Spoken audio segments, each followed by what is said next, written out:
So let's continue with this. Again, we're trying to find the pH.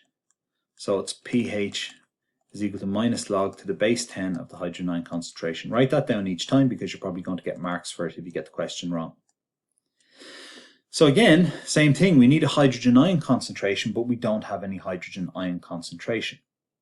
So if we want to find the hydrogen ion concentration of sulfuric acid, we're going to have moles. Now we don't have moles. However, we do have 5 grams and we do have 250 cm cubed. So let's have a look at that. If we've got 5 grams in 250 cm cubed, if we want moles, we're going to have to figure out what it is per litre. We're looking for moles per litre always. And we don't have moles, we have grams. And we don't have litres, we have cm cubed. So the first thing I'm going to do is I'm going to multiply across by 4. The reason why, that's going to give me 20 grams in 1000 cm cubed. And that now has given me my litre, 1000 cm cubed. I don't have my moles yet. I'm going to have to work that out. So that's the next thing to do. So I have 20 grams. I'm dealing with sulfuric acid, which is H2SO4. So how do I turn 20 grams of H2SO4 into moles? Well, I'm going to have to divide by the molecular mass of H2SO4. So the molecular mass of H2SO4, when you work it out, is going to be 2 plus sulfur. Let's go figure it out. I'll go find out sulfur. So I think sulfur is 32 plus 4 times 16, because you've got 4 oxygens. So that gives you 64, 96, and 2 gives us 98. So that is a total of 98. So we're going to divide by 98. So 20 grams divided by 98 is equal to 0.2 moles. So now we have 0.2 moles in 1000 cm cubed. And anytime you see that moles in 1000 cm cubed, you can change that to molar. So it's a 0.2 molar solution. So again, what we've got to do is, this is a strong acid. So because it's a strong acid, we have to go H2SO4 and we have to write the breakdown of this. It gives us 2 H pluses plus an SO4 dinegative. Now, this is a 1:2 reaction, and for the H2SO4, we have 0.2 moles per litre. That's what we worked out. So if that's 0.2, it means the hydrogen ion concentration is 0.4, as it's a 1:2 reaction.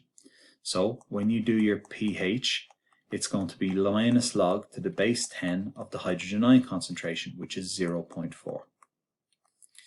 So the pH there for that works out to be 0.398. And again, that's a very strong acid. That makes sense for what we're dealing with. So again, just make sure that you understand the calculations and you understand what's happening on each of those parts. Moving on to the next question. Now what we have is we have a question saying calculate the pH of a 0.15 molar NaOH solution. So again, when you look at this question, you should be identifying a couple of things. First of all, you're dealing with a base, and a strong base at that, which is NaOH.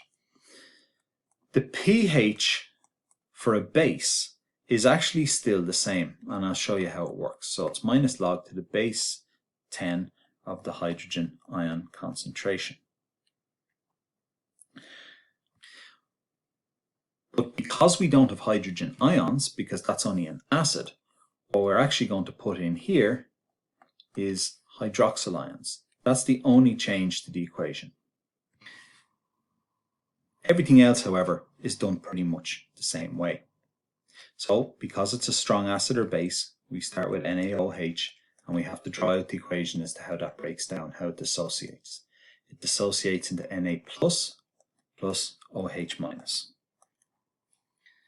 So again, what we've got here, what we're interested in, is the OH minuses over here. This is in the ratio 1:1 over here. We've got a 0.15 moles per liter or molar solution of NaOH, that means we are producing 0.15 moles of hydroxyl ions. So you pop that into your equation. So pH is equal to minus the log to the base 10 of your hydroxyl ion concentration, which is 0.15. You go work out the pH, and the answer you get to this is going to be 0.82, and you put it into the calculator. Now this is the point I was making about keeping an eye on this and making sure your answer makes sense. If a pH is 0.82, that doesn't make sense for this question. 0.82 is acidic, but we're clearly dealing with a base. So what you have to do here is it's not 0.82, it's 0.82 from the other end of the scale. Now the pH scale always ends at 14. So what you're going to do here is you're going to do 14 minus 0.82, and that will give you your pH. So pH then in this particular example would be 13.18. Now this makes sense because that's what a base value is. So basically it's going to be 14 minus your hydroxyl ion concentration. In other words, your pH of your hydroxyl ion concentration. That's how that works. So just remember to do that, check your answer, make sure it's the right way around. This next question then, similar to the one above, calculate the pH of a solution containing 9 grams of potassium hydroxide. And again, we're dealing with a strong base. That's the first thing we've got to do. So KOH is going to break down into K plus ions plus OH minus ions. And we've got to figure out the molarity. We don't have the molarity, but we do have 9 grams of it in 500 cm cubed. So 9 grams in 500 cm cubed. So I'm going to multiply across by 2. That's going to give me 18 grams in 1000 cm cubed. But now I have to turn my grams into moles. So I'm dealing with potassium hydroxide, which is KOH. So potassium, I'll have to go look that up. I'll be back in 1 second. Okay, so potassium hydroxide, MR works out, and that is 56. So to go from grams to moles, you're going to have to divide by the molecular mass of 56. So it's going to be 18 divided by 56, which gives you 0.32 moles in 1000 cm cubed, which is 0.32 moles per liter. So back to our question, which was KOH breaks up into K plus OH minus ions. If you have 0.32 here, what have you got on the other side? Well, this is a 1:1 ratio. So this is also 0.32. So when you do the pH is equal to minus log to the base 10 of the hydroxyl ion concentration, it's going to be minus log to the base 10 of 0.32. So pH there is going to work out to be 0.49, which obviously isn't right because this is a strong base. So it's going to be 14 minus 0.49, and that's going to give you the pH. So therefore your pH is going to be 13.51. And then finally, the last of these strong acids and strong bases, we've got to calculate the pH of a 0.1 molar solution of calcium hydroxide and assume that the calcium hydroxide is fully dissociated. So as usual, let's put out our calcium hydroxide. So we've got CaOH2. And what does that break down into?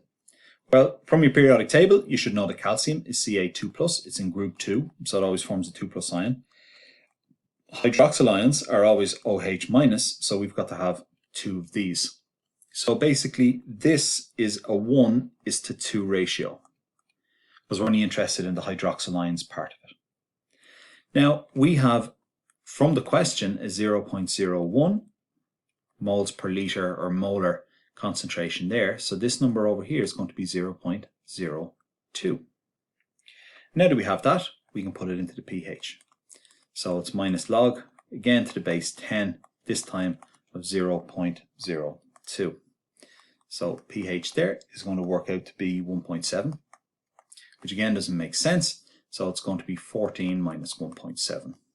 So your pH is going to be equal to, let's see, 12.3. Sometimes you might see this written as POH. This one here, instead of written as pH, will be more accurate. But your final answer is always pH. That equals 12.3. So that sums up the strong acids and the strong bases, how to calculate. The next section we're going to look at is the pH, or working out the pH of weak acids and weak bases. And there's a different formula for that. So we'll take that up in the next part.